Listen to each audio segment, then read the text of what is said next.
나눠도 되는 해가 있다거나 아니면은 뭐 사랑을 더해야 한다 뭐 그런 의미가 아니라 성도의 삶을 이렇게 사시다 보면은 그 여정 중에 어떤 단계 속에서 반드시 점검해야 할 것들이 몇 가지가 있습니다.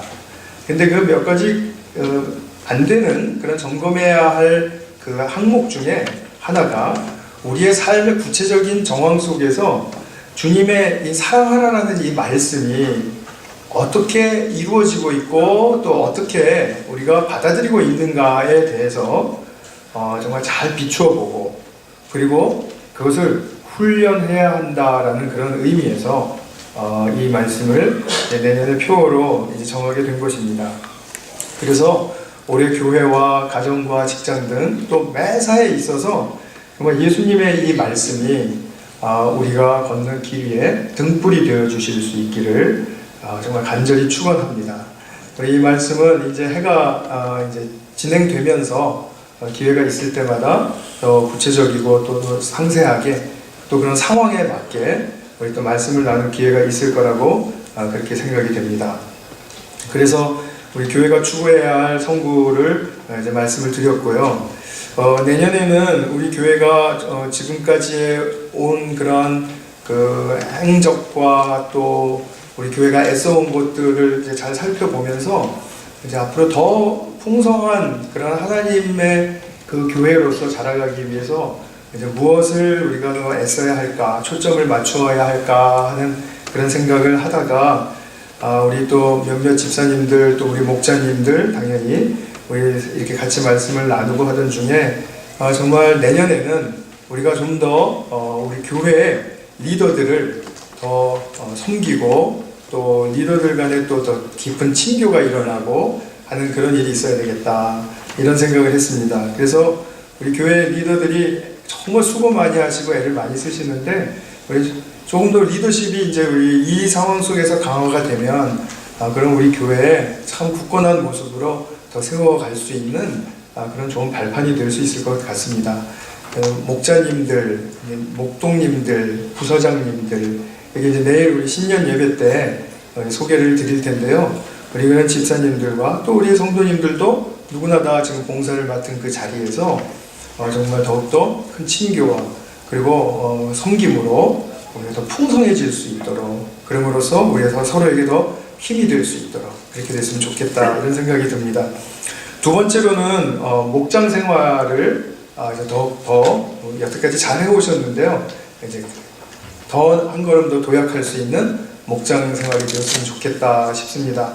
우리 목장 생활, 목장 모임에 이제 참여도 좀 잘 하시고 이렇게 하실 텐데 목장 이제 모임 가실 때마다 조금 더 우리 식구들과 친밀감 있게 그리고 조금 더 나의 그 담을 좀 더 헐어버리고 그래도 정말 용감하게 우리 더 오픈하고 그리고 정말 더 뜨겁게 사랑할 수 있는 그런 목장 생활이 되었으면 좋겠다라는 그런 생각입니다. 세 번째로 마지막인데요. 교회 봉사를 맡은 분들이 정말 그 교회 봉사를 통해서 하나님의 그 하나됨을 충실하게 누리는 그런 축복이 있었으면 좋겠다라는 생각이 듭니다. 교회는 교회 봉사는 그냥 하고 그냥 이렇게 채워놓고 그냥 뭐 떼어버리면 되는 것이 아니라는 거 다 아시죠? 그런 것이 아니고 이 교회 봉사 한마디 한마디마다 우리가 누려야 할 축복이 있는 것입니다.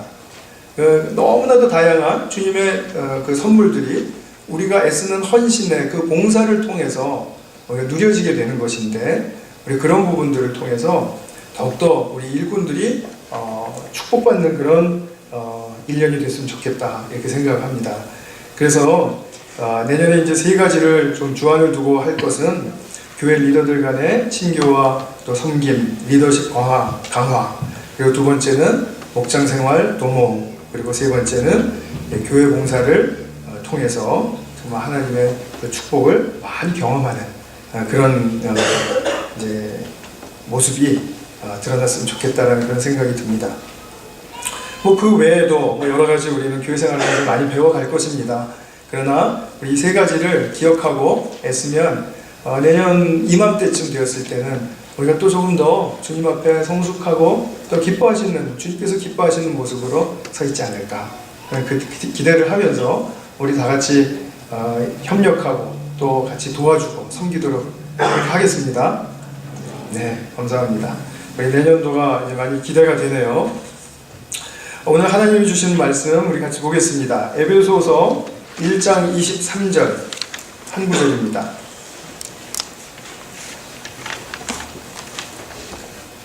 우리 다 같이 한 목소리로 봉독하겠습니다. 시작.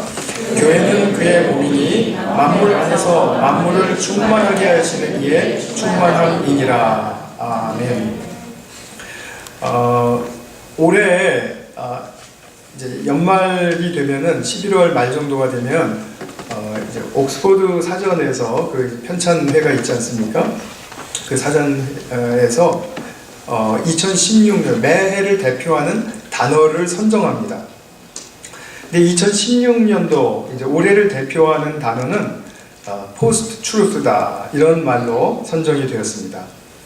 포스트라는 말은 뭐뭐 후에라는 뜻이죠. 또는 뭐뭇을 넘어서는 이런 말도 의미도 있습니다. 그 다음에 트루스라는 말은 우리 다 아시는 대로 진리라고 아시겠지만 사실 여기서는 사실, 진실 이렇게 번역을 하면 좋으실 것 같습니다. 포스트 트루스라는 게 무슨 뜻이냐면 이런 뜻입니다. 사실 좀 어렵게 들리긴 하는데요. 객관적인 사실이, 진실이 있으면 우리 대부분의 그 의견과 여론은 그 진실 위에 이렇게 같이 함께 나아가는 식으로 지금까지는 왔습니다. 그런데 이제 더 이상 그렇지가 않고요.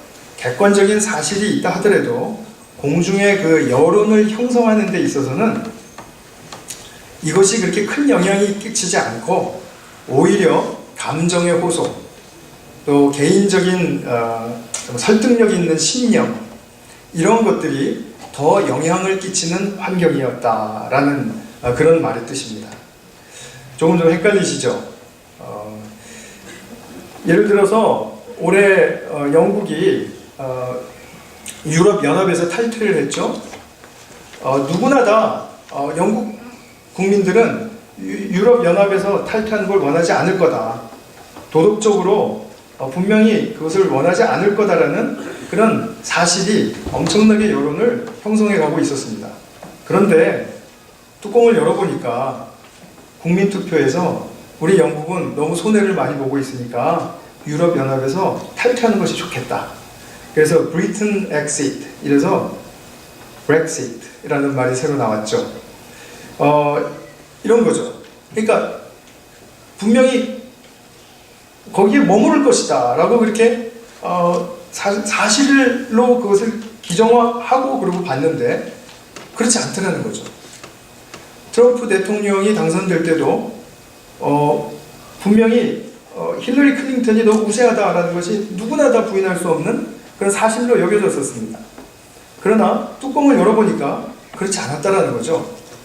뭔가 사람들이 호소력 있게 다가오는 것에 대해서 더 끌리고 거기에다가 한 표를 던지는 그런 일이 있었다라는 것입니다.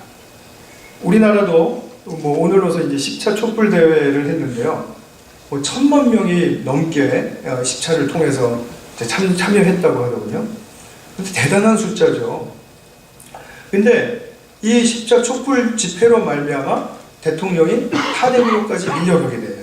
이제 이런 것은 지금 무언가 기저에 어떤 사실만 그냥 이렇게 주장하는 사실로만 그것이 밀어붙여지는 것이 아니라 이게 진실이니까 따라와야 된다 이런 말 가지고 지금 따라오게 지는 게 아니고 다 마음속 깊이 무언가 깊이 변화되기를 원하고 그리고 이 변화를 위해서는 그냥 안전하게 그 말하자면 진실이면 다 된다라는 어떤 진실 안전주의가 아니라 변화를 위한 모험도 감수하는 그런 그 대세의 분위기에 들어와 있다는 것입니다.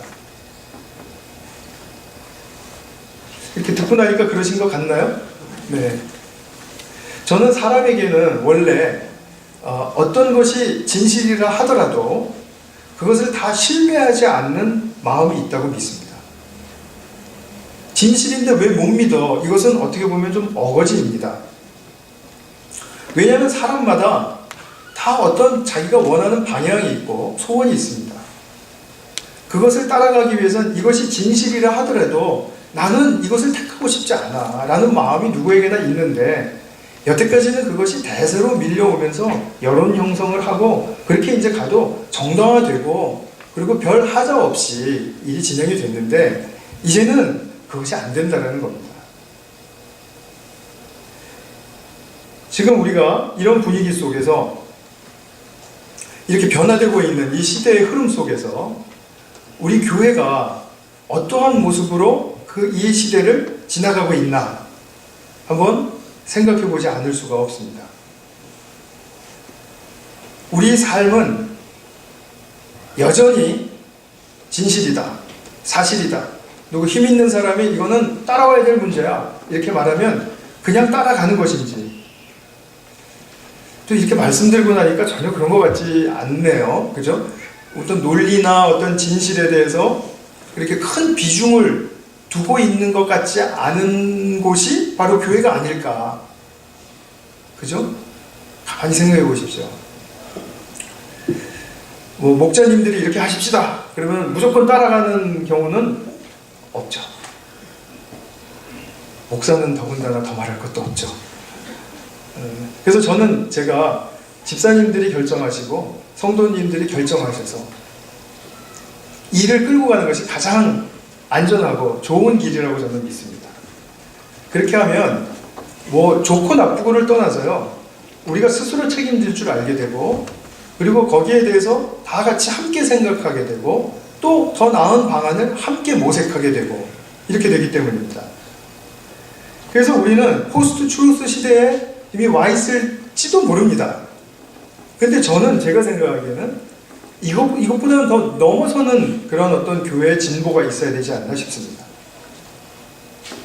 무슨 말씀이냐면은 더 이제 우리가 원하는 것이 있다, 그냥 그것을 따라서 가고 싶다라는 이런 차원에서가 아니라 정말 성경적으로 정말 어떤 친밀성이 있고 공감과 배려가 가득 찬 그런 관계의 모습을 이루기 위해서, 또 우리가 교회의 어떤 정서적인 부요함으로 더 깊이 들어가기 위해서, 그러기 위해서 우리가 무언가를 결정하고 그리고 나아가야 한다면 우리는 반드시 어떤 대가를 지불해야 합니다. 그냥 하는 대로 하지 이렇게 해서는 안 된다는 거죠. 누구나 다 하나님 앞에 새롭게 서야 하고, 하나님 앞에서 그 문제를 가지고 기도하고 또 고민해야 되고요.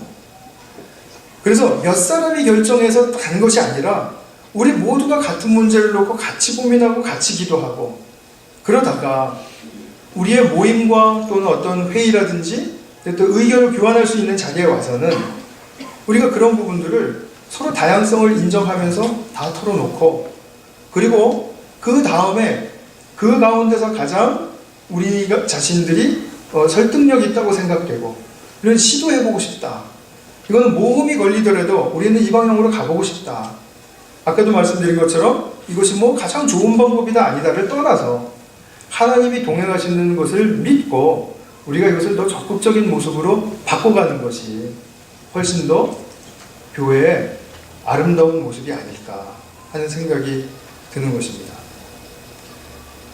제가 이렇게 말씀을 드리면 어떤 분들은 참 교회를 복잡하게 만드는구나. 그런데 그렇지가 않습니다. 장기적으로 가보게 되면 결코 한두 사람, 영향력이 있는 사람이 이렇게 끌고 가가지고 이 교회가 될 그런 성격의 예수님의 몸이 아닌 것입니다. 그렇기 때문에 우리는 늘 이 부분에 대해서 사실 좀 고민하고, 우리 자신이 어떤 측면에서는 좀 이렇게 서서히라든지, 어떤 면에서는 우리가 좀 용감하게라든지 이렇게 좀 마음을 맞추어서 같이 나갈 수 있는 그런 것이 우리에게 너무 중요하지 않나 싶습니다. 그래서 올 한 해에도 한두 가지를 가지고 그렇게 한번 시범을 해봤더니 훨씬 더 정말 우리 성도님들이 훨씬 더 마음이 모아지는 것 같았고, 또 이런 문제 가지고 다 자신의 문제라고 생각을 하고 관심을 가지고 참여하시는 것을 제가 보았습니다. 근데 2016년도를 살면서 시대의 흐름은 우리가 분명히 포스트 트루스라는 그런 시대의 흐름으로 분명히 읽었는데, 이것을 알면서 우리가 보다 더 성경적인 중심으로 들어가지 않으면, 그러면 또한 우리 교회는 또 이런 시대적인 흐름 속에서 헤맬 수밖에 없다. 이런 그 위험성은 상당히 큰 것이다. 이렇게 지금 볼 수밖에 없겠죠. 그래서 오늘 송구영신 예배를 통해서 제가 말씀드리고 싶은 것은 교회 권세를 회복하는 일, 바로 그것에 관한 것입니다. 근데 요즘 세상에 권위, 권세, 힘 이런 얘기를 하면 많은 사람들이 거부감을 갖습니다. 특히 젊은 사람들인 경우에는 권위 그러면은 완전히 나는 알레르기가 나요, 두드러기가 난다고 하는 사람이 있었어요. 근데 그 사람이 어떤 사람이었냐면 교회 굉장히 잘 신실했고, 그리고 또 모태신앙이기도 했고, 자기 인생에서 예수님을 떠난다는 것은 생각하지도 않았던 사람인데 권위라는 말만 들으면 굉장히 거부감이 난다는 겁니다. 혹시 우리 중에 지금 그런 분들이 있을지도 모르겠습니다만, 그런 부분들을 우리가 조금 좀 큰 마음으로 같이 품고, 그리고 진정한 권위라는 것이 무엇인가, 진정한 교회의 권세라는 것이 무엇인가, 그 부분을 한번 좀 진지하게 살폈으면 좋겠습니다. 교회에 대해서 가장 풍성하게 가르치고 있는 성경의 책이 에베소서입니다. 에베소서에는 정말 중요한 교회에 대한 천명이 많이 나오는데, 그 중에서도 오늘 읽으신 이 1장 23절의 말씀, 교회는 그의 몸이니 만물 안에서 만물을 충만하게 하시는 이의 충만이다. 이 말 조금 어렵게 들리시겠지만 바로 이 말씀이 정말 굉장히 우리에게 중요한 교회의 교회됨을 가르쳐주고 있는 말씀입니다. 그의 몸이다, 교회는 그의 몸이다 할 때 그의 몸이라는 건 누구의 몸이죠? 예수 그리스도의 몸이죠. 자, 그리고 만물을 충만케 하시는 이 그랬습니다.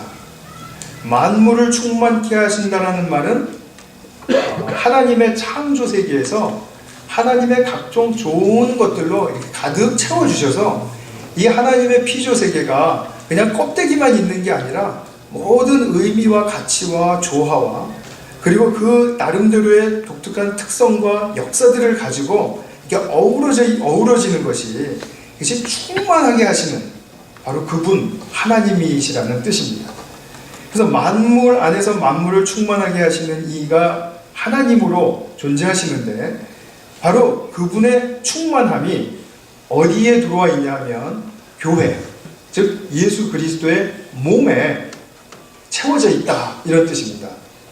그러니까 예수님께서 돌아가시고 그리고 승천하시고 그리고 난 다음에 교회가 생겼을 때 이 교회는 예수님의 몸으로서 이 안에 바로 만물을 충만케 하시는 하나님의 그 충만, 좋은 것들로 채워진 그 충만이 바로 채워져 있는 곳이다, 이렇게 말할 수 있습니다. 줄여서 말하면 교회는 어떤 곳이냐면 예수님의 몸이기 때문에 예수님의 몸은 항상 하나님 아버지와 교통합니다. 교제합니다. 그리고 두 번째로 그분 하나님께 속한 그 하늘에 신령한 것들이 우리 이 깊고 만족스럽게 우리에게 내려질 수 있는 곳이라는 것입니다. 그러니까 교회라는 곳은 하나님과 교제한다, 그리고 하나님의 선물을 먼저 풍성하게 받고 누린다. 이 두 가지를 분명하게 생각하시면 됩니다. 자, 그러면은 우리가 몸이라는 얘기가 나왔으니까 우리 인간의 육체적인 몸은 무엇을 위해서 존재하죠? 어렵죠? 제가 답을 해드리겠습니다. 우리의 몸이 존재하는 이유는 살아있음을 드러내기 위함입니다. 우리가 죽어있으면 몸이 살아있는 게 아니죠. 우리의 몸이 지금 살아서 움직이고 있다는 것은 난 살아있다라는 뜻입니다. 이것을 보여주고 싶고 드러내는 것입니다. 자, 그러면 이 몸의 비유를 통해서 교회가 예수님의 몸이다. 그러면 예수님의 몸은 무엇을 위해서 존재할까요? 예수의 생명이 살아있는 곳이라는 것을 드러내기 위해서이죠. 똑같은 비유의 말씀이 그렇게 됩니다. 하나님께서 눈에는 보이지 않지만 사람의 어떤 정신적이고 영적인 세계를 우리가 채우고 누릴 수 있는, 그것으로 말미암아 흡족하고 기뻐하고 그리고 충만하게 누릴 수 있는 그런 선물들을 채워서, 그 목적이 뭐냐면 예수 그리스도가 어떤 존재인지를 밝혀내고 싶으신 것입니다. 드러내고 싶으신 것입니다. 교회는 바로 예수님이 어떤 존재인지를 드러내고자 하는 그런 목적을 갖는다는 거죠. 자, 예수님이 어떤 존재인지를 드러낸다는 말이 무슨 말이죠? 구체적으로 말하면 이것이죠. 예수님이 어떤 분이신가? 예수님이 어떤 방식으로 사셔서 어떠한 열매를 맺으셨고 그것이 하나님 앞에 어떠한 인정을 받으셨는가? 그것을 드러내기 위한 곳이 바로 교회라는 말씀입니다. 그러니까 예수님을 통해서, 예수님이 어떤 분이신지가 교회를 통해서 드러날 때는 예수님이 참 인간으로 이 땅에 오셔서 사셨기 때문에 참 인간의 모습이 어떤지가 드러나야 되는 것이죠. 그렇죠? 그렇다면 보이지 않는 예수님의 생명이 우리 안에 채워졌을 때 교회는 바로 우리가 성도인 우리가 예수님의 생명을 그대로 재현하고 드러내기 위한 목적으로 있다는 것입니다. 내 안에 사신 분은 그리스도이시다.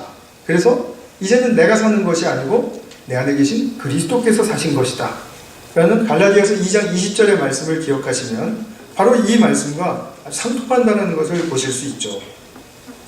그 다음에 예수님이 참 인간으로서 드러나셨던 그 모습을 우리를 통해서 드러내신다.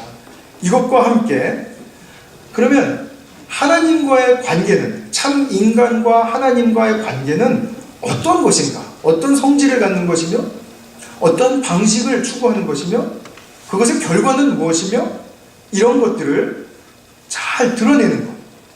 그러니까 하나님과 인간의 관계성을 먼저 하나님과 예수님과의 관계를 통해서 드러난 것을 우리가 또한 그것을 재현함으로써, 따라함으로써 우리가 하나님과의 관계 세계를 충만하게 하는 것이다. 이런 말씀이 되죠. 따라서 교회가 건강하다, 교회가 건강하다라는 말은 과연 어떤 의미일까요? 지금 제가 드린 말씀 요약하시면 됩니다. 예수님의 몸이기 때문에 예수님의 생명이 잘 드러나는, 그죠? 예수님이 드러나실 때는 참 인간의 모습으로 드러나셨기 때문에 우리가 바로 참 인간된 모습으로 예수님을 따라서 드러나는 것. 그리고 또 이 관계의 아름다움, 인간과 하나님과의 관계는 원래 얼마나 아름다웠던 것인가. 그 아름다웠던 관계를 드러낼 때 그때 교회는 건강하다 이렇게 말을 하죠. 예수님의 성품과 마음 그리고 예수님의 삶의 방식이 우리 성도들의 이 모델이 되어서 성도가 그것을 따라 살 때 가장 건강한 모습이다. 이것이죠. 이런 모습이 열매로서 많이 이제 풍성하게 맺히게 될 때 그때 교회는 충만하다 이렇게 표현을 하죠. 그러면 우리 교회는 충만한가요? 이렇게 물어보면 항상 자신이 없죠. 그러나 우리가 어떤 부분은 정직하게 예스라고 대답을 하실 수 있고요. 어떤 부분은 정확하게 이 부분은 아직도 저희들이 못 미치는 것 같습니다 라고 말씀하실 수 있는 것이 저는 지극히 정상적이라고 생각합니다. 그냥 무조건 겸손하다는 것이 우리는 뭐 아직도 부족하죠, 우리는 아직도 뭐 벌레만 또 못한 존재들이죠, 이렇게 말하는 것은 그건 너무 무책임한 대답입니다. 그냥 그렇게 사실 생각하지도 않으면서 벌레만도 못하다고 그렇게 표현하시고 그러면 안 되죠. 하나님 앞에서 거짓말이죠. 그런데 우리는 지금 충만해가는 과정 중에 있지 않습니까? 어쨌든 간에. 그러면은 예수께 나의 삶을 진정으로 이 중에 우리 의탁하고 계시는 분들이 저는 많다고 보기 때문에 이 우리가 가지고 있는 이 씨앗, 장차 맺힐 그 열매의 씨앗들을 우리가 다 지금 품고 있죠. 그렇기 때문에 우리는 예수님을 의식하고 예수님 사랑하고 예수님을 따라가고 싶은 그런 욕망이 있지 않습니까? 그런데 만약 우리가 충만하지 못한 부분이 있다면 그거는 뭐 우리 교회 누구 때문에 충만하지 못하다 이런 차원이 아니고 그게 절대로 아닙니다. 아직도 내 자신이 씨앗의 상태에 머무르고 있기 때문입니다.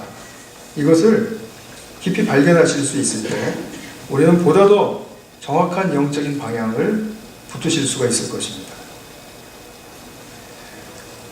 우리가 아직 씨앗의 상태에 있고 아직 우리 교회에 주시는 이 충만이 잘 드러나지 않는다. 이럴 때는 우리가 반드시 점검해야 될 것이 교회에 주신 이 권세가 충만하게 드러나지 않고 있구나. 이것을 즉각적으로 감지를 하셔야 된다는 거죠.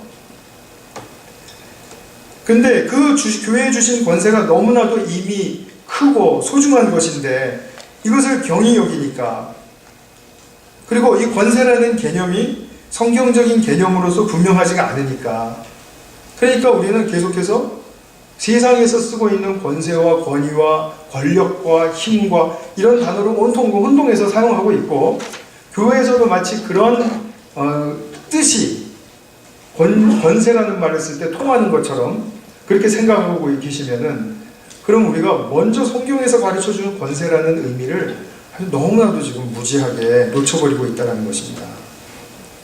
사실 실제로는 권세, 권위, 권력 이런 말은 성경적인 단어입니다. 성경에서 나온 말입니다. 근데 우리는 그 단어가 지금 너무나도 망가진 권세의 모습으로 세상에서 사용되고 있기 때문에 오히려 그런 말을 사용하기를 거북해하는 거죠. 마치 동무라는 말이 굉장히 우리 좋은 순수한 우리말인데 공산당 북한 사람들이 동무라는 말을 쓰니까 그 좋은 말을 일부러 안 쓰는 것처럼, 그죠? 그 불순한 사람들이나 쓰는 것처럼 그렇게 왜곡되어 있다 이 말이죠. 그렇기 때문에 우리가 권세라는 의미를 지난 크리스마스 메시지로부터 제가 말씀을 드리고 있는데 오늘도 또 제가 말씀을 드리겠습니다. 권세라는 말은 엑수시아라고 말씀을 드렸죠. 근데 엑수시아라는 말은 힘을 휘두르는 것을 이야기하지 않습니다. 이것은 원래 본질적인 의미가 뭐냐면 본질로부터 out of essence, out of truth 이런 말입니다. 그러니까 본질로부터 나오는 어떤 것입니다. 하나님에게 있어서 본질은 무엇이죠? 사랑입니다. 그러니까 사랑으로부터 나오는 어떤 힘입니다. 그것을 예수님은 때로는 명령처럼 사용하시고 때로는 그렇게 많이 사용하시진 않았지만 심판하시는 권세로서 사용하시고 또는 사랑의 통치로, 사랑의 다스림으로 예수님께서 이렇게 사용하십니다. 그럼으로써 예수님께서 쓰시고자 하는 이 권세의 목적은 뭐냐면 참 생명으로 세워주시는 힘입니다. 우리가 예수님의 생명을 그대로 잘 길러가고 잘 그것으로 열매 맺는 자리까지 세워져가는 그런 힘을, 예수님이 그 힘을 발휘하실 때 그거를 예수님의 권세라고 하는 것입니다. 그러면 교회는 예수님의 몸이기 때문에 교회가 가지고 있는 권세는 예수님의 권세와 통해요. 상통합니다. 같은 맥락에 있습니다. 그래서 교회가 가지고 있는 권세는 어떻게 사용할 때 그 권세의 진가가 가장 잘 드러나냐 하면 교회 안에 들어온 사람들을 그리스도께로 잘 인도하고, 그리고 더 나아가서는 예수님이 가지신 생명의 수준으로 자랄 수 있도록 도와줄 때, 그때 교회의 권세가 가장 극명하고 가장 아름답게 잘 드러나는 것입니다. 교회 권세에 대한 의미를 조금 이제 아실랑말랑 하신가요? 네. 나 그리고 우리라는 이 존재가 지금 이 지역에서 살아가면서 우리가 정기적으로 예수 믿는 사람이다라는 정체감을 가지고 지금 여기에 모여서 우리가 같이 공동체로서 존재할 때 서로가 서로의 생명을 존귀하게 여겨주고, 그리고 그것이 오히려 더 잘 세워질 수 있도록 도와주려는 그런 목적 의식이 없으면 교회의 권세는 드러나지 않습니다. 교회의 권세라는 것이 진정으로 그렇게 드러나지 않으면 항상 왜곡된 차원에서의 교회의 권세의 차원으로 나갈 수밖에 없게 되는 거죠. 그러니까 몇몇 은사가 있는 사람들이 또는 뭐 이렇게 힘 있는 사람들이 또는 직분에 있는 사람들이 그 권세를 가지고 있다라고 이렇게 생각되는 교회는 굉장히 위험한 교회죠. 근데 예수님께서는 어떤 방식으로 일을 하시냐면 이미 교회에다가 그 권세를 다 부어 놓으셨습니다. 권세를 다 부어 놓으셨기 때문에 이 권세가 바르게 생명 세우기의 목적으로 활용되지가 않으면 금방 왜곡되고 뒤틀리고 상한 권세가 되어서 많은 부작용을 일으킨다는 것입니다. 그래서 불필요한 싸움이 일어나고 불화가 일어나고 분열이 일어나고 이렇게 되는 것입니다. 정말 큰 오해가 무엇이냐면요, 교회에서 직분을 맡은 사람들이 권위가 더 크다라는 의식이에요. 목사로부터 시작해서 목자님들, 목동님들, 부소장님들 그러면 권위가 더 큰 줄 알아요. 더 클 수도 있습니다. 언제요? 생명 세우기의 목적을 가지고 자기 사역에 충실할 때, 그때 권세는 커지는 것입니다. 드러나는 것입니다. 직분자들이 교회 온 지 얼마 안 되는 초신자나 나이가 어린 성도보다 권위가 더 높다라고 생각하시는 것은 대단히 큰 오해입니다. 해가 지나가시기 전에 그런 생각 혹시 있으셨다면 정정하시기 바랍니다. 대단히 잘못된 사고이기 때문에 여기에서부터 잘못됐는데도 불구하고 이것으로부터 잘못됐는데도 불구하고 잘못된 줄 모르고 그냥 막 질주해버리게 되는 것입니다.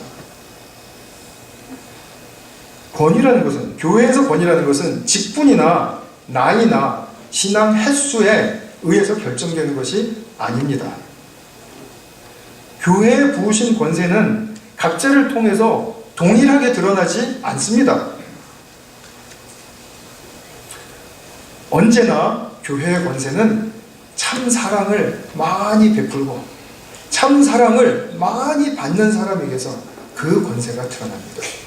왜냐하면 사랑을 많이 받은 사람은 참 생명이 얼마나 소중한지를 알고 그 생명을 더욱더 온전하게 하기 위해서 자기의 삶을 헌신하기 때문입니다.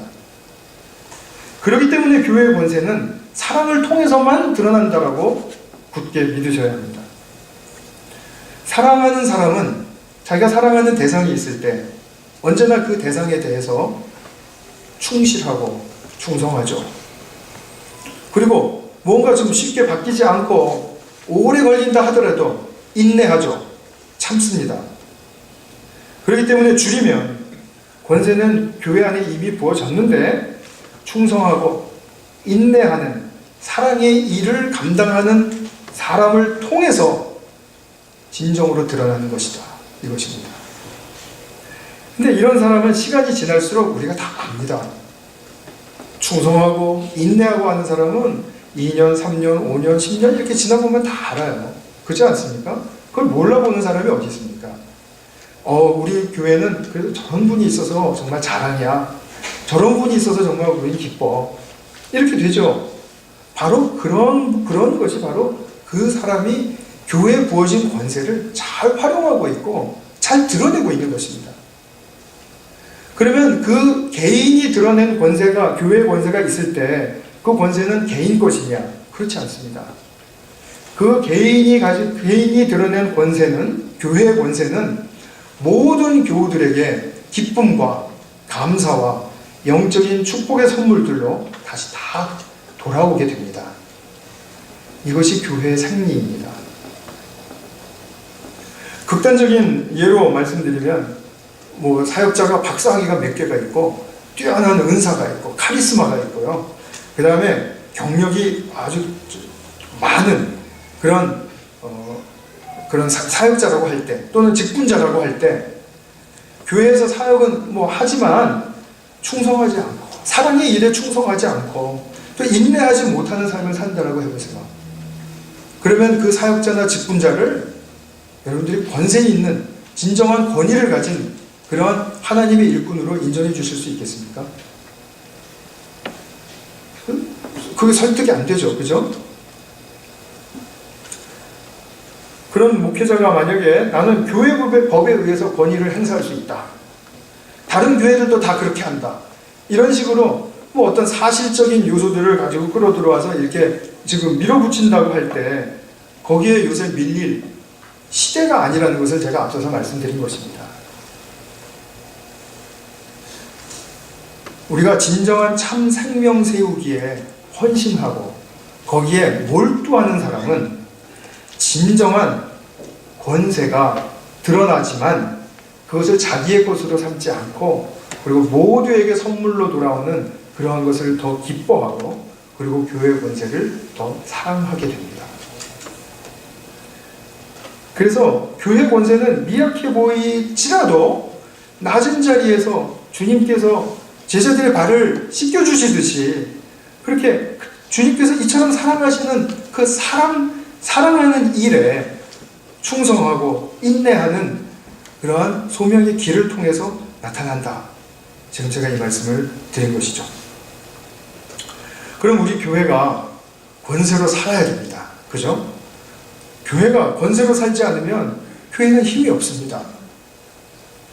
내년부터는 우리 교회가 교회에 주신 이 권세를 더욱더 드러낼 수 있는 교회가 되기를 저는 원하고 그리고 기도하고 있습니다. 아마 모든 성도님들도 그것을 위해서 기도하실 것입니다. 저와 여러분이 다 같이 정말 충성하고 그리고 인내하고 그리고 우리 목자님들이나 목동님들이나 또 부서장 집사님들이나 모든 성도님들이 각자 맡은 자리에서 교회의 권세를 틀어낼 수 있습니다. 사역의 성격상 우리는 다 다른 모습으로 섬기죠. 뭐 예를 들면은 재정부장님이 섬기는 일과 음악부장님이 섬기는 일과 다르죠. 시간 할당도 다르고 또 방식도 다르고 그죠? 모든 것이 다 다릅니다. 그러나 다 다르다 할지라도 충성과 인내로 참 생명 세우는 사역에 꽃 피우는 그런 목적을 갖는다면 그럼 우리는 모두가 자기의 자리에서 교회의 권세를 힘입고 권세를 드러내는 것입니다. 우리 성도님들은 특별히 이제 뭐 봉사하시거나 목장 안에서 교회의 권세를 잘 발견하고 누리실 수 있습니다. 서로를 향해서 내가 어떤 모습으로 우리 식구에게 다가설까를 기도해 보면서 사랑의 몸짓으로 실행하는 것이죠. 서로 간에 이렇게 선을 그었다. 물론 어느 정도 그어야 할 때도 있을지 모릅니다. 그러나 우리가 너무 선을 긋는 것이 익숙하고 할 때는 우리 그런 걸 다 허물어 버리고 여태까지는 난 여기까지 할 테니까 당신 이렇게 나한테 올려면 오고 말려면 말고 이런 식으로 하는 게 아니라 이런 거는 우리가 사회에서도 바람직한 건 아니라고 얘기하지 않습니까? 주님이 보여주신 사람에 대한 충성과 인내를 담은 사랑의 삶이 구체화되는 것. 그것을 하나라도 우리가 배우고 따라할 때 교회에는 힘이 붙는 것입니다. 또 지난 사무처리회 때도 제가 말씀을 드렸는데요. 한 가지 권면드리고 싶은 것은 우리 목장 식구들이 모두가 이제 한 몸으로서 또 그것도 작은 교회니까요. 한 몸으로서 주변에 있는 미전도 우리 가정 한 가정씩 한번 전도하는 데 애써 보시기 바랍니다. 연초에 모이시면은 목동님이 좀 주관을 해주셔서 한 가정을 물색하고 정하고 그리고 바비큐 파티하거나 MT 가거나 누구 생일 파티 있거나 할 때 부르셔서 이렇게 많이 또 섬겨주시고 같이 이렇게 또 그런 것을 통해서 예수 믿는 모습을 그냥 자연스럽게 나누시면 되는 거죠. 교회 다니는 사람들이 모이는 그 목장이라는 걸 알기 때문에 굳이 예수 이런 거 얘기 안 하셔도 다 우리에게서 먼저 예수를 보고 싶어 합니다.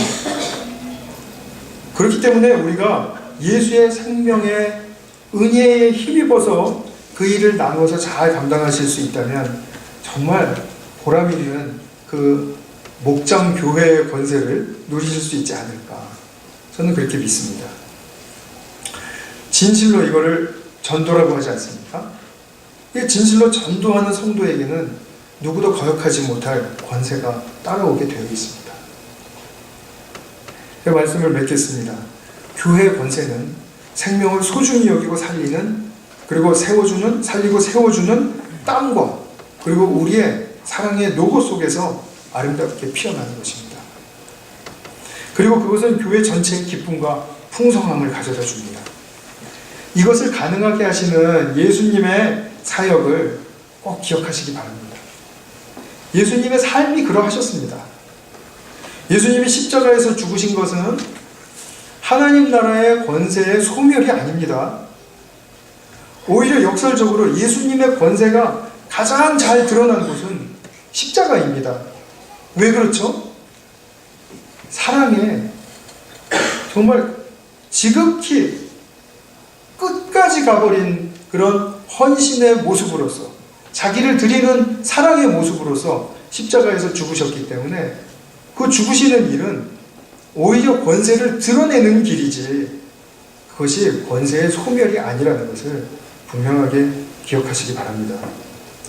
당신이 십자가에서 죽으심으로 말미암아 얼마나 많은 생명을 거듭나게 하셨고, 또 오늘날까지 우리 교회가 비록 많이 힘을 잃은 상태일 수도 있겠지만 그럼에도 불구하고 우리를 동일하게 끝까지 사랑하시고 우리와 함께 하시고, 그리고 그 사랑의 생명을 우리에게 부어주시고 그것으로 살게 하시려고 하는가 하는 것에 대해서는 천년 전이나 예수님 당대 그때나 예수님의 사랑은 변함이 없지 않습니까?